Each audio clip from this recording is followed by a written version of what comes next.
Olá pessoal, vamos continuar o assunto, tá? Semana passada a gente viu sobre cretenses, hoje a gente vai falar sobre a Fenícia, tá? E a gente termina o assunto aqui, tá? Esse sobre Creta e Fenícia, tá? Sobre os cretenses e os fenícios.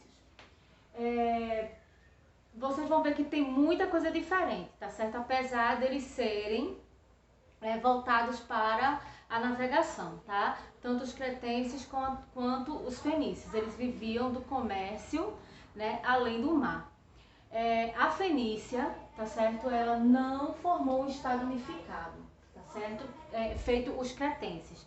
Quando a gente fala estado unificado, com governo, tá certo? Um só governo, né? Um rei que mandava, que liderava todo mundo. A Fenícia não formou isso aí, tá certo? Ela se dividia em cidades-estados, ó. Eu botei aqui, tá certo? Ela se dividia em cidades-estados.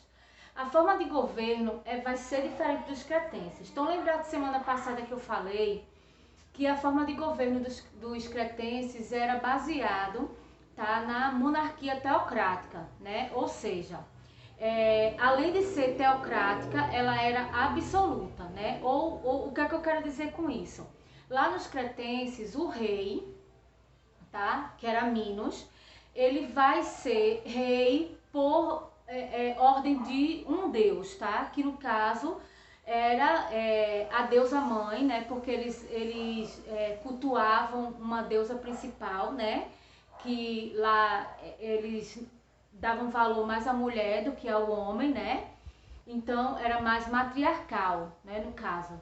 Então aqui, tá, a gente vai ter a forma de governo, né, no caso a Fenícia, além de ser dividida em cidades e estados, a forma de governo vai ser essa de cá. Era uma monarquia, tá, aristocrática. Vamos ver qual é a diferença, tá, dessa que a gente viu agora, né, dos cretenses, que era a monarquia teocrática, né? O rei era Minos, que ele se tornava rei por causa de um deus, né? No caso, uma deusa, que era a deusa mãe. Aqui, tá, a monarquia é rei, né? No caso, a pessoa, né? A pessoa que está liderando é o rei, né? Por isso que se chama monarquia, porque é uma pessoa só, né? Esse rei tem um poder limitado, tá? Por que ele vai ter um poder limitado? Porque a monarquia é aristocrática. Ou seja, tá? Quem tinha mais poder, quem governava, quem controlava o poder do rei, por incrível que pareça, eram os comerciantes, tá? Então, os comerciantes, ele vai ser a classe dominante. É ele que tá mandando ali, tá bem? Vamos dizer assim, o rei tinha o cargo, tá, de ser rei, mas ele não era tão importante, porque quem controlava o rei, tá, era o comerciante, tá, os comerciantes no caso, tá bem?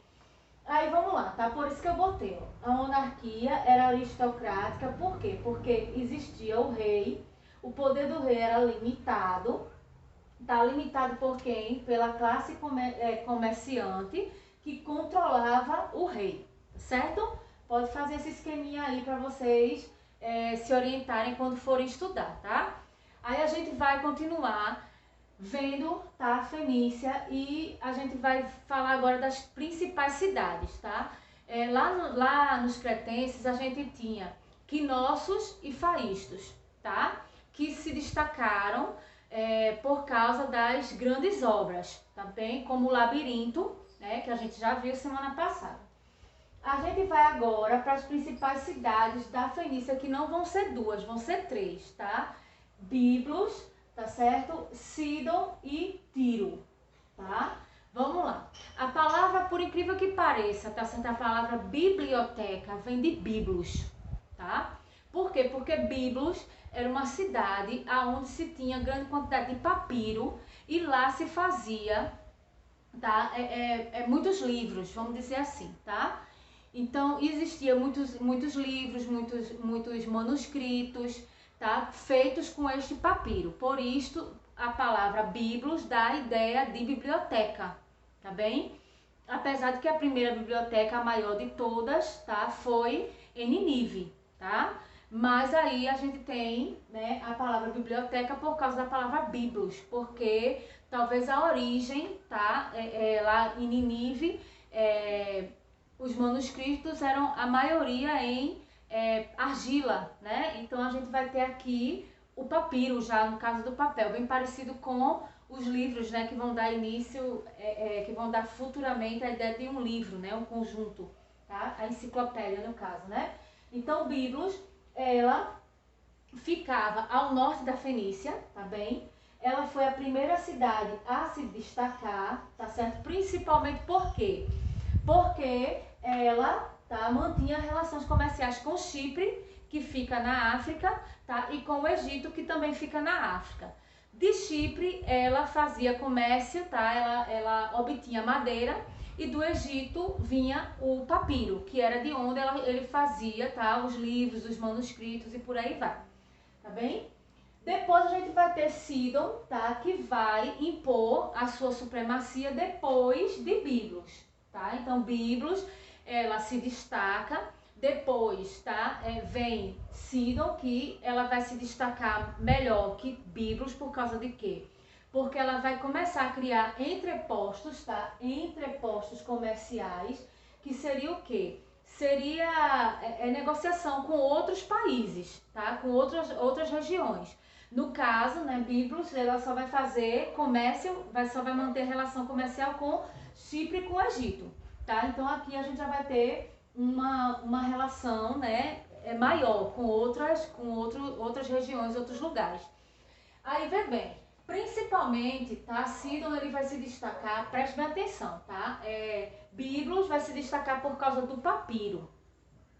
E Sidon, ele vai se destacar porque a principal riqueza de Sidon vai ser a pesca do murice. Murice é um molusco, tá? Que dele se extraía a cor púrpura. Para quem não sabe o que é a cor púrpura, ela é uma cor meio que puxa, né, pro vermelho e pro azul. Então ele fica meio assim, deixa eu ver assim, furtando cor, né? Então nem é vermelho, nem é azul. Ele tá ali naquele meio daquela mistura, né? Então imagina direitinho. Nessa época, tá? As pessoas, principalmente da classe mais elevada, mais rica, usavam o preto, né? Era só o preto. E as classes mais baixas, tá certo? Elas utilizavam uma cor meio de cor de jumento quando foge, vamos dizer, um branquinho puxado para um amarelo, tá? Era uma cor que não se destacava, tá? Então só existia isso, né? Então, quando surge a cor púrpura, né, a galera começa a vender principalmente para quem? Para os nobres, porque a cor passa a ser utilizada para os nobres, então eles vão começar a ganhar bastante dinheiro, tá? Por isso que era considerado uma riqueza, tá bem? Só que Sidon, futuramente, como eles viviam do comércio, né, eles não vão ser guerreiros, eles vão ser destruídos por quem? Pelos filisteus, tá ok?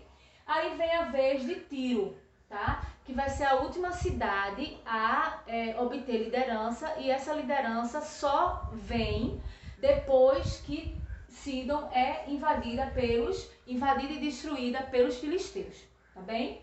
Aí vem Tiro, tá ok? Tiro começa a se desenrolar. É tanto que Tiro, tá? Ela vai atingir a liderança, né, no lugar de Sidon, porque Sidon foi invadida e destruída pelos filisteus, né? Mas vai dominar, ó, Tiro, tá? Vai dominar o Mar Mediterrâneo, vai atravessar o Estreito de Gibraltar, tá? Vai dominar, né, as Ilhas Canárias e inclusive a Inglaterra.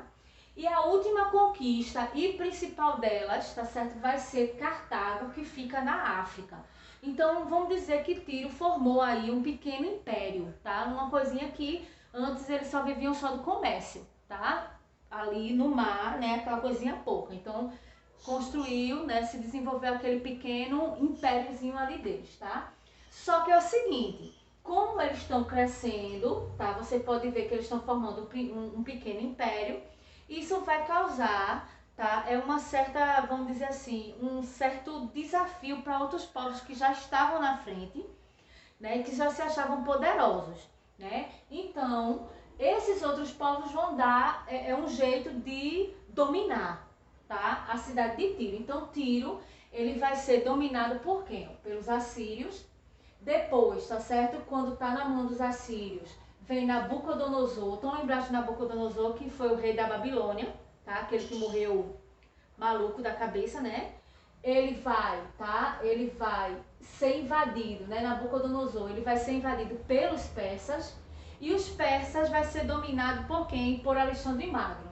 Então, essa cidade aqui, ó, tá? Que estava crescendo, se desenrolando, ela vai ser invadida por esses 4 povos aqui que a gente já tem conhecimento deles, porque também já passou pelo Egito, tá bem?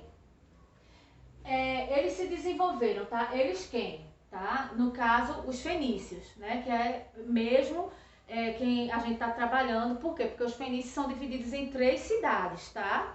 3 cidades: Biblos, Sidom e Tiro, tá? Mas só que a gente está trabalhando a Fenícia. Então, os fenícios, eles se desenvolveram, tá? Não só no comércio, mas na indústria naval. Por que indústria naval, tia? Porque eles faziam o quê? Eles não faziam embarcações, né, navios grandes para poder levar o comércio através do mar. Então aí eles se desenvolveram na indústria naval, fazendo e construindo barcos e mesmo assim construindo e ainda vendendo para outros países, outras regiões, tá?